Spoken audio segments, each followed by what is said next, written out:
protocole du 26 février 2022.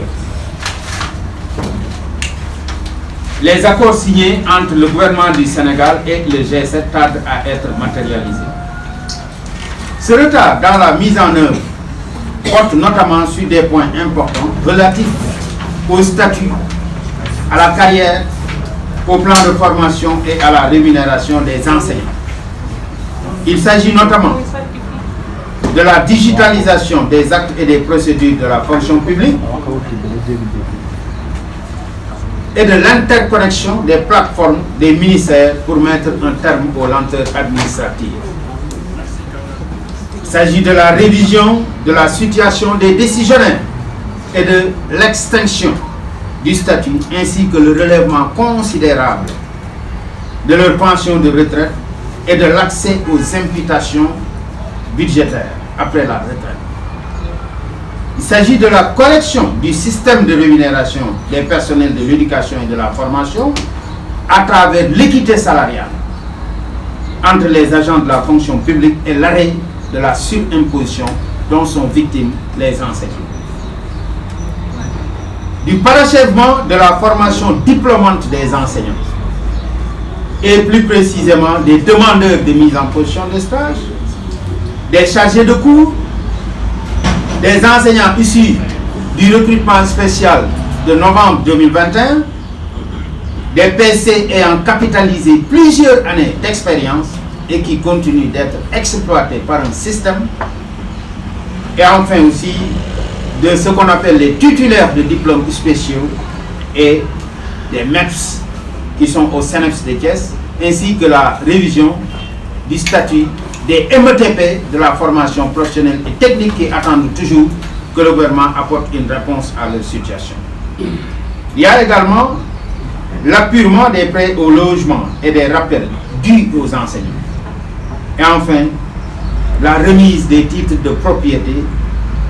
aux syndicats bénéficiaires de parcelles non viabilisées. Malgré le retour à la stabilité noté dans tous les secteurs d'activité de notre pays au sortir des élections présidentielles de mars 2024 et législatives de novembre 2024, l'immobilisme persiste dans le cadre de la mise en œuvre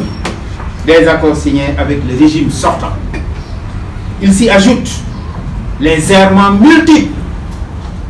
notés dans la communication du gouvernement actuel, faisant état de la situation catastrophique du pays et annonçant urbi orbi des mesures d'austérité à l'endroit des populations et des travailleurs. Cette attitude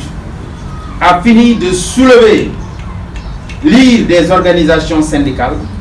des centrales et de toutes les masses laborieuses. En effet, cette situation inattendue et inacceptable a été exacerbée par l'inaccessibilité des autorités, l'enlisement du mécanisme de dialogue social, ainsi que les licenciements abusifs de plusieurs centaines de travailleurs opérés par le nouveau régime dans des entreprises du secteur public sans aucun respect de la législation du travail. Revenons sur le passif social dans le secteur de l'éducation et de la formation. Le SAEMS et le CUSEMS condamnent avec la dernière énergie la stratégie de saupoudrage qui a été utilisée par le gouvernement en ce qui concerne la révision du statut des décisionnaires. En effet, après avoir convié les syndicats à la rencontre du comité de suivi des accords du 13 janvier 2025 et annoncé en grande pompe l'initiation des projets de décret numéro 2006-392 du 27 avril 2006 et numéro 74-347 du 12 avril 1974 pour le reversement de certains décisionnaires dans les corps de fonctionnaires référenciés et la prise en compte de l'ancienneté civile, les autorités ont depuis lors opté de s'emmirer dans un mutisme total sur la question. Puis encore, malgré le dépôt de préavis des syndicats pour exiger l'appurement du passif de tous les accords signés et surtout l'examen des nouvelles questions, le gouvernement n'a même pas daigné accuser réception des titres correspondances, encore moins convier les syndicats à une rencontre pour examiner les revendications conformément aux dispositions de la loi 6133 du 15 juin 1961. Cette démarche inélégante et discourtoise adoptée par les autorités dans le cadre du traitement des préavis témoigne à suffisance d'un manque de respect et de considération vis-à-vis des organisations syndicales.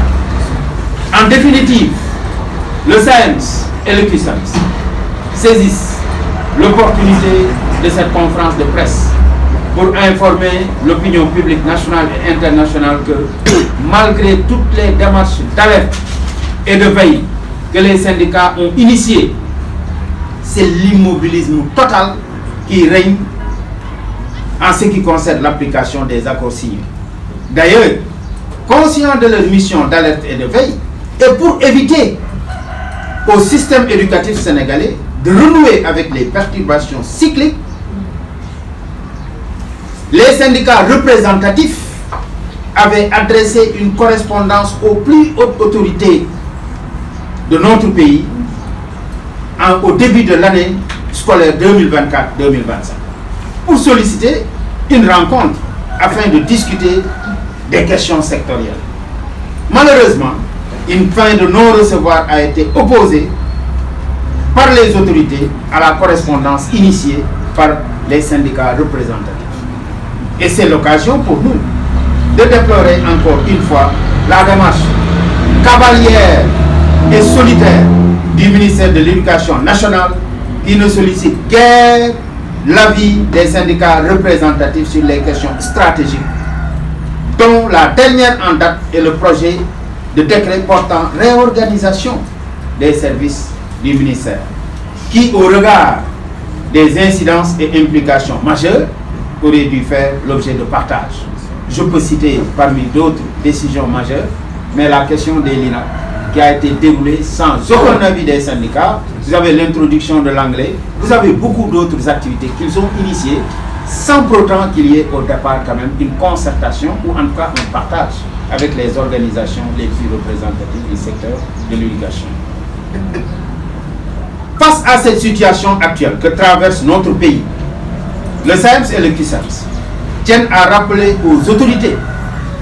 qu'il urge de renouer le fil du dialogue avec toutes les forces syndicales afin d'apporter des solutions diligentes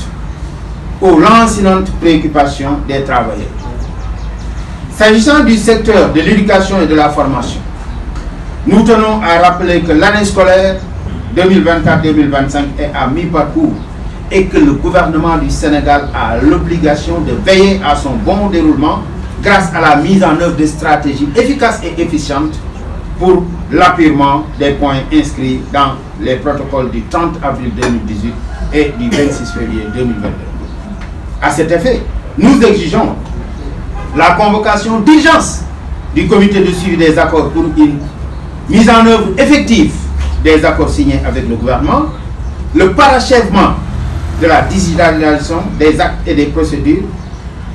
et un fonctionnement optimal du portail e-carrière du ministère de la fonction publique, la signature en procédure d'urgence même des projets de décret numéro 2006-392 et numéro 74-347 du 12 avril 1974 pour le règlement définitif de la question des décisionnaires,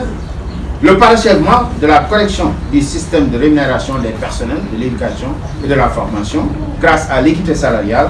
et également aussi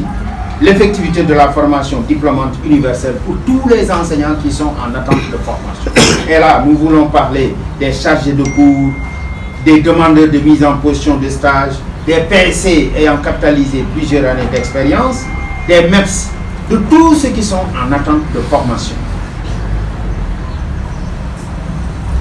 Il s'agit également pour nous d'exiger aujourd'hui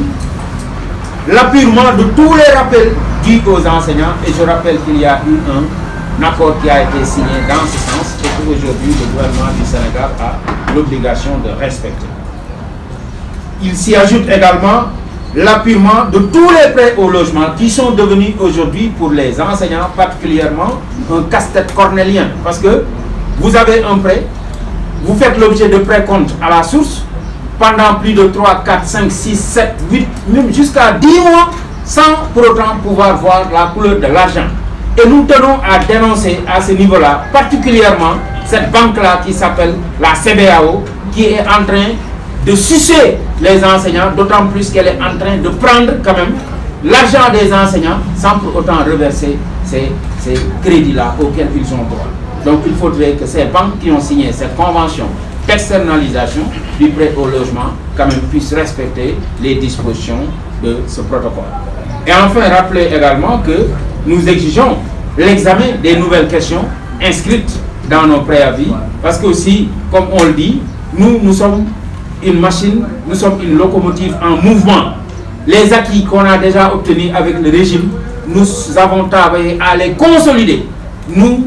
pensons plutôt à ces conquêtes qui sont devant nous et nous n'avons aucun souci par rapport à l'obligation pour le gouvernement de respecter ce que nous avons engrangé et à consolider donc les nouvelles conquêtes sur lesquelles nous nous battons. Le SAEMS et le CUSEMS mettent en garde les autorités contre toute tentative de remise en question des accords obtenus de haute lutte. Ils appellent tous les syndicats du secteur de l'éducation et de la formation et toutes les forces syndicales à porter le combat pour le progrès social et à s'opposer à la mise en œuvre de toute politique d'austérité qui est aux antipodes des intérêts des masses laborieuses sénégalaises. Donc je viens de vous faire un peu le tour des questions par rapport à la version